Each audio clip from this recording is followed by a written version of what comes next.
Hey guys, welcome to this channel. In this video we are discussing our remaining topic जो है ना रह गया था ना लास्ट लेक्चर में अपन ने कंप्लीट किया था। ये बॉक्सेस पढ़े थे हु आर फूड इनसिक्योर, है ना, ये अपन पढ़ रहे थे। तो ये बॉक्सेस अपन ने पढ़े थे, स्टोरीज थी रामू की एंड अहमद की। ठीक है, तो अपन स्टार्ट करेंगे आज का लेक्चर। स्टार्ट्स फ्रॉम हियर, यहाँ से करेंगे द सोशल कंपोजिशन। ठीक है, तो देखेंगे the social composition along with the inability to buy food also plays a role in food insecurity. तो सोशल कंपोजिशन से मतलब ये है सामाजिक आपका जो संरचना है, जो आपकी सोसाइटी है उसमें समाज आपका बटा हुआ है अलग अलग जातियों में, कास्ट में। ठीक है, तो अलग अलग कैटेगरीज़ हैं, है ना। तो ये सोशल कंपोजिशन जो है वो भी एक टाइप से एक रोल प्ले करता है किसमें, फूड इनसिक्योरिटी में, इसका भी हाथ है। ठीक है, देखेंगे the S Ts and some sections of the OBCs lower caste among them who have either poor land base or very low land productivity are prone to food insecurity। ठीक है, तो इनमें से आप देख सकते हैं ज़्यादातर ये जो है वल्नरेबल ग्रुप्स में आते हैं। सो SCs लोग हैं, शेड्यूल कास्ट, शेड्यूल ट्राइब्स, और कुछ अदर बैकवर्ड कास्ट के भी आते हैं, लोअर कास्ट अमंग देम, उनमें भी सबसे नीची जो जाती हैं। ठीक है, तो उनके पास जो है वो जो है पुअर लैंड बेस, काफ़ी कम मात्रा में उनके पास ज़मीन है जिस पर वो अपनी प्रोडक्टिविटी करते हैं, प्रोडक्शन करते हैं। वेरी लो लैंड है, लिटिल लैंड है। ठीक है, तो ये लोग फूड इनसिक्योर हैं, है ना। The people affected by natural disasters who have to migrate to other areas in search of work are also among the most food insecure people. और कुछ ऐसे लोग जो नेचुरल डिजास्टर से अफेक्टेड हैं, प्राकृतिक आपदाओं से जूझ रहे हैं, या फिर वहाँ जिस एरिया में रह रहे हैं वहाँ नेचुरल डिजास्टर्स आते हैं तो उनको माइग्रेट होना पड़ता है अदर रीजन्स में, अदर एरियाज़ में, है ना, काम की तलाश में।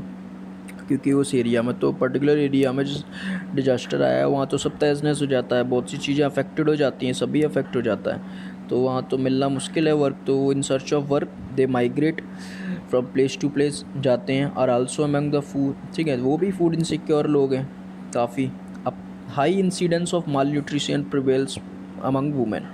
और इनमें आप देखेंगे सबसे ज़्यादा जो कुपोषित लोग हैं, जो इन्हें फूड इनसिक्योरिटी है, उसके साथ साथ फूड मिलता नहीं है ठीक से, माल न्यूट्रिशन है, कुपोषण के शिकार हैं, उनमें सबसे ज़्यादा महिलाएं हैं इन पीपल में। This is a matter of serious concerns at as it puts even the unborn baby at the risk of malnutrition. तो ये जो है काफ़ी सीरियस एक गंभीर समस्या है। इस चीज़ क्या है इसमें कि अनबॉर्न बेबी, जो आपका बेबी जो जन्म लेने वाला है, ठीक है, तो वो भी, उसको भी रिस्क हो जाती है माल न्यूट्रिशन की, वो भी कुपोषण का शिकार हो जाता है अगर वो जन्म लेता है तो। ठीक है, क्योंकि वो ट्रांसफ़र हो जाता है सब कुछ, जब माँ जो है बीमार है या माल न्यूट्रिशन है उसको, तो वो भी उसको रिस्क हो जाती है अनबॉर्न बेबी को। A large proportion of pregnant and nursing mothers and children under the age of 5 years constitute an important segment of the food insecure population। तो ये सबसे लार्ज प्रोपोर्शन है इन सभी लोगों का। प्रेग्नेंट इसमें लेडी आती हैं, नर्सिंग मदर्स आती हैं, चिल्ड्रन आते हैं अंडर 5 ईयर्स, है ना, एज ऑफ 5 ईयर्स, 5 साल से छोटे बच्चे। तो ये लोग सबसे ज़्यादा मात्रा में अफेक्टेड है फूड इनसिक्योर पॉपुलेशन में, सबसे ज़्यादा इन्हीं का जो है नंबर है। ठीक है, तो according to the national health and family Survey NHFS 1998-99 the number of such women and children is approximately 11 crore.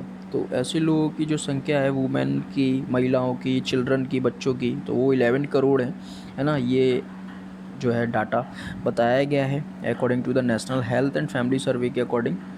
Okay, तो देखेंगे तो food insecure people are disproportionately large in some regions of the country such as economically backward states with high incidence of poverty, tribal and remote areas, regions more prone to natural disasters etcetera. तो food insecure people हैं, है ना, उनका proportion बहुत ही डिस्प्रोपोर्शनलिटली जो है अलग अलग रीजन्स में, अलग अलग क्षेत्र में कंट्री के, देश के फैले हुए हैं। जैसे इकोनॉमिकली बैकवर्ड स्टेट्स हैं कुछ, है ना, हमने पढ़ी थी, वेस्ट बंगाल हो गया, उड़ीसा हो गया, ये सब, झारखंड वारखंड, ये सारी जो हैं इकोनॉमिकली बैकवर्ड स्टेट्स हैं। तो इन यहाँ पर जो है हाई इंसिडेंस ऑफ पॉवर्टी, गरीबी ज़्यादा है। ट्राइबल एंड रिमोट एरियाज़, है ना, दूर दराज के इलाके, काफ़ी रिमोट एरियाज़ होते गए, ट्राइबल एरियाज़ हो गए, है ना, पिछड़ी जब से जो रहते हैं जनजातीय एरिया हो गए, रीजन्स जहाँ नेचुरल डिजास्टर्स ज़्यादा आते हैं, वहाँ फूड इनसिक्योर पीपल आपको काफ़ी मात्रा में मिलेंगे। In fact, the states of Uttar Pradesh, eastern and southern parts, Bihar, Jharkhand, Odisha, West Bengal, Chhattisgarh, parts of Madhya Pradesh, Maharashtra account for largest number of food insecure people in the country. तो देखेंगे ये जो सारी states दी हैं, इससे समझ गए होंगे आप, इन सभी स्टेट्स में फूड इनसिक्योर पीपल की मात्रा काफ़ी ज़्यादा है. ओके, तो hunger is another aspect indicating food insecurity. ठीक है, हंगर जो है एक दूसरा एस्पेक्ट भी है फूड इनसिक्योर लोगों का. ठीक है, भूखमरी से भी लोग ज़्यादा जो है फूड इनसिक्योर होते हैं. ओके, तो hunger is not just an expression of poverty, it brings about poverty. तो ये जो है हंगर जो है एक तरीके से एक्सप्रेशन नहीं है, पोवर्टी को एक्सप्रेस करने का वो तरीका नहीं है, ये पोवर्टी लाता भी है. ठीक है, हंगर से पोवर्टी आती भी है. ठीक है, क्योंकि इंसान जब हंगर होगा, भुखमरी होगी, तो वो गरीब तो ऑब्वियसली हो ही जाएगा. ओके, तो the attainment of food insecurity therefore involves eliminating current hunger and reducing the risk of future hunger. तो इसका मतलब ये है कि फूड सिक्योरिटी आपको ज़रूरी है, इन्वॉल्व्स. इससे क्या होता है, जो करंट हंगर है, अभी की भुखमरी है, वो तो कम होती ही, एलिमिनेट कर ही सकते हैं, और आगे की जो फ्यूचर हंगर है उसको भी रिड्यूस करने में जो है सहायता मिलती है. ओके, तो hunger has chronic and seasonal dimensions. ठीक है, हंगर के जो 2 डायमेंशंस हैं, क्रॉनिक एंड सीजनल, मौसमी. ठीक है, सीजनल है ना, उसको बोल सकते हैं. एंड देखेंगे chronic hunger is a consequence of diets persistently inadequate in terms of quality and or quality. ठीक है, क्वांटिटी एंड क्वालिटी. तो क्रॉनिक से मतलब दीर्घकालिक अपन बोल सकते हैं, काफ़ी लंबे समय तक जो है ये चलने वाली भुखमरी है ना, काफ़ी लंबे समय के बाद आपको इसके रिज़ल्ट काफ़ी भयानक दिखाई देते हैं, शो होते हैं. इसमें होता ये है कि डाइट्स आप बेकार ले रहे हैं, क्वांटिटी सही नहीं ले रहे हैं, जो चीज़ चाहिए बैलेंस डाइट उसमें क्वांटिटी की कमी आ रही है, क्वालिटी अच्छी नहीं ले रहे हैं, ठीक से खाना नहीं खा रहे हैं, तो ये क्रॉनिक हो जाएगा आपका. ठीक है, दीर्घकालिक हो जाएगा. And poor people suffer from chronic hunger because of their very low income and in turn inability to buy food even for survival. तो पुअर गरीब लोग सबसे ज़्यादा क्रॉनिक हंगर से सफ़र करते हैं, ग्रस्त होते हैं, क्योंकि उनकी इनकम काफ़ी लो है. वो क्वांटिटी कैसे ले पाएंगे, क्या क्वालिटी भी ठीक से नहीं ले पाते हैं, फूड क्वालिटी. ओके, और वो तो खाना ही नहीं खा पाते हैं सर्वाइवल के लिए, तो ये क्वांटिटी एंड क्वालिटी कहाँ से देख पाएंगे. ओके, तो seasonal hunger is related to cycles of food growing and harvesting. अब सीजनल थे तो आप समझ ही गए होंगे, जो मौसमी जो है हंगर भुखमरी होती है ना. सो ये तो जो है cycle of food growing, food कैसा उग रहा है, फूड किसी मौसम में होगा अच्छा, कभी किसी साल नहीं उग पाया. हार्वेस्टिंग कैसी हुई है किसी मौसम में, तो इस टाइप से. This is prevalent rural areas, ज़्यादातर रूरल एरियाज़ में होता है, ग्रामीण क्षेत्रों में. ठीक है, क्योंकि वहीं खेती किसानी होती है, because of the seasonal nature of agriculture activities. ठीक है, और एग्रीकल्चरल एक्टिविटीज़ सीजनल होती हैं. देखा, अभी अपन ने स्टोरी भी पढ़ी थी, द प्रीवियस लेक्चर. 4 मंथ तक जो है वो बेरोज़गार रहता है, उसके पास कोई काम नहीं होता. जब इंसान के पास काम नहीं होगा तो वो कैसे कमाएगा, कैसे खाएगा. तो ये हो जाती है, सीजनल हंगर भी आ जाता है ना, ग्रामीण क्षेत्रों में लोगों के पास.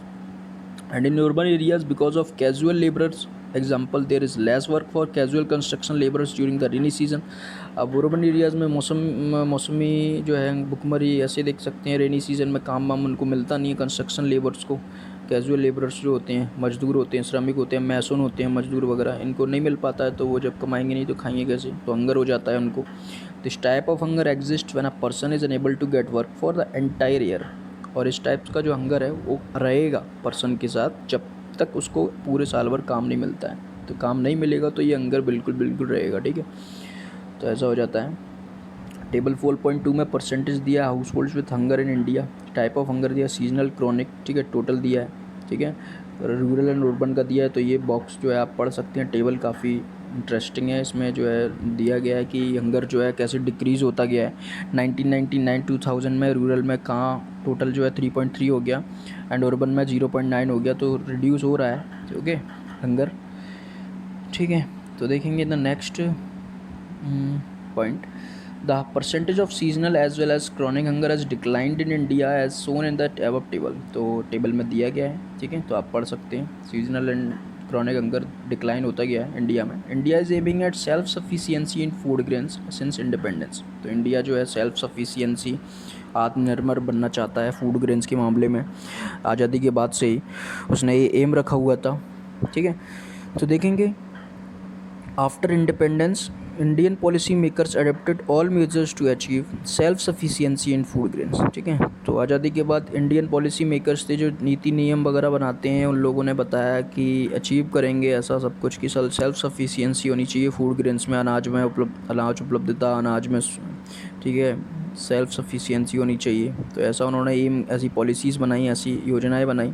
India adopted a new strategy in agriculture which resulted in green revolution specially in the production of wheat and rice. तो ये उन्होंने करके भी बताया, ग्रीन रेवोल्यूशन आई, हरित क्रांति हो गए, एंड व्हीट एंड राइस के प्रोडक्शन काफ़ी कुछ ज़्यादा बढ़े। ओके, तो Indira Gandhi the then Prime Minister of India officially recorded the impressive strides of Green Revolution in agriculture by releasing a special stamp entitled Wheat Revolution in July 1968। और इंदिरा गांधी उस समय की प्रधानमंत्री थी। ठीक है, तो उन्होंने ग्रीन रिवॉल्यूशन को काफ़ी अच्छे से देखा, ऑफिशियली रिकॉर्डेड, और उन्होंने एक स्टाम्प जारी किया व्हीट रिवॉल्यूशन के नाम से जुलाई 1968 में। किस खुशी में? कि ग्रीन रिवॉल्यूशन की खुशी में, हरित क्रांति आई थी, काफ़ी ज़्यादा प्रोडक्शन हुआ व्हीट एंड राइस का, बहुत ज़्यादा मात्रा में उत्पादन किया गया। ठीक है, इससे ज़्यादा डिमांड्स जो है फुलफ़िल की गई, है ना, लोग वाओं की। तो देखेंगे पिक्चर 4.3 में, farmer from Punjab standing in a field of one of the high yielding varieties of wheat on which the green revolution is based. ठीक है, ग्रीन रिवॉल्यूशन आया, तो ये पंजाब में क्रश किसान है, इस तरह है बहुत ज़्यादा। ओके, तो देखेंगे success of wheat was later replicated in rice, है ना, वीट की सक्सेस के बाद राइस के प्रोडक्शन इंक्रीज़ हुए। The increase in food grains was how ever disproportionate. ठीक है, इनका जो प्रोपोर्शन था वो डिसप्रोपोर्शनेट था, है ना। तो और highest rate of growth was achieved in Uttar Pradesh and Madhya Pradesh which was 44 and 30.21 million tons in 2015-16। Okay, तो आप देखेंगे उत्तर प्रदेश और मध्य प्रदेश में सबसे ज़्यादा हुआ, 44 एंड 21 मिलियन टन्स हो गया 2015-16 में।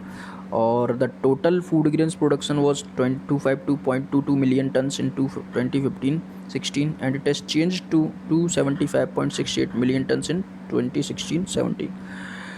तो ये बदल के इतना हो गया। तो ये सारे जो डाटा हैं, नंबर्स हैं, आपको फिगर्स याद करने पड़ेंगे, है ना, कुछ ऐसा है नहीं है। तो उत्तर प्रदेश एंड मध्य प्रदेश में काफ़ी कुछ अच्छा अचीव किया गया ग्रीन रिवॉल्यूशन के कारण। Uttar Pradesh and Madhya Pradesh recorded a significant production in field of wheat, which was 26.87 and 17.69 million tons in 2015-16 respectively। ठीक है, तो ये सभी के दिए गए हैं। 26.87 ये उत्तर प्रदेश का है, 17.69 ये मध्य प्रदेश का है। Okay, West Bengal and Uttar Pradesh on the other hand recorded significant production of rice, 15.75 and 12.51 million tons in 2015-16 respectively।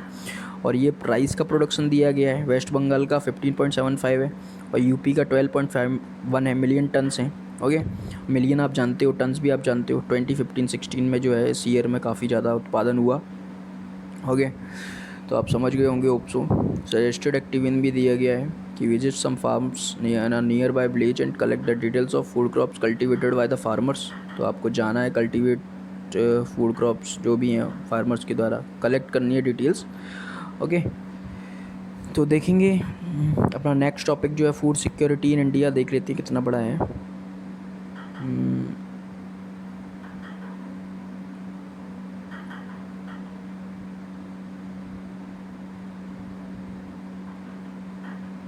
देखेंगे क्या दिया गया है, पढ़ेंगे फूड सिक्योरिटी इन इंडिया, है ना। इस टॉपिक को भी और ख़त्म कर देते हैं। Since the advent of the green revolution in the early 1970s, the country has avoided famine even during adverse weather conditions। तो ग्रीन रिवॉल्यूशन के बाद से ही आप देखेंगे अर्ली 1970s में कंट्री ने जो है फेमाइन अवॉइड किया, कंट्री में फेमाइन नहीं आया, है ना। फेमाइन एक बार वेस्ट बंगाल में आया था, आपने बताया था, बंगाल का अकाल 1943 विच वॉज, है ना।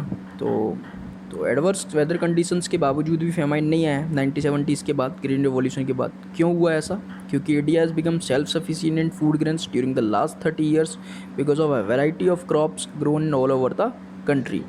तो सेल्फ सफिशिएंट हो गया था वो फूड ग्रेन्स में, काफ़ी ज़्यादा उसने जो है प्रोडक्शन कर लिया था, वैरायटी ऑफ क्रॉप्स काफ़ी ज़्यादा ग्रोन कर ली थी, उगा ली थी। The availability of food grains even in adverse weather conditions और otherwise at the country level has further been ensured with a carefully designed food security system by the government। ठीक है। तो ये गवर्नमेंट द्वारा कुछ फूड सिक्योरिटी डिज़ाइन किए गए कुछ प्लान थे, है ना, कुछ सिस्टम बनाए गए थे। सिस्टम है 2 कंपोनेंट्स, इस सिस्टम में 2 कंपोनेंट्स थे, buffer stock and public distribution system. तो ये दोनों सिस्टम के माध्यम से बफर स्टॉक एंड पीडीएस, ठीक है, तो इन सभी दोनों सिस्टम्स के माध्यम से जो है फूड सिक्योरिटी बनी रही इंडिया में, है ना, 30 सालों में, 1970s के बाद, है ना। और फेमाइन नहीं आया, फेमाइन की कोई कंडीशंस नज़र नहीं आई। ओके, तो आप समझ गए होंगे, ठीक है। तो देखेंगे इसमें क्या है कि ये ग्राफ दिया गया है production of food grains in India million turns. तो ये ईयर वाइज आपका फूड ग्रेन्स प्रोडक्शन दिया गया है, मिलियन टन्स में दिया है। 1819 में 281.37 मिलियन टन्स जो है आपका प्रोडक्शन किया गया।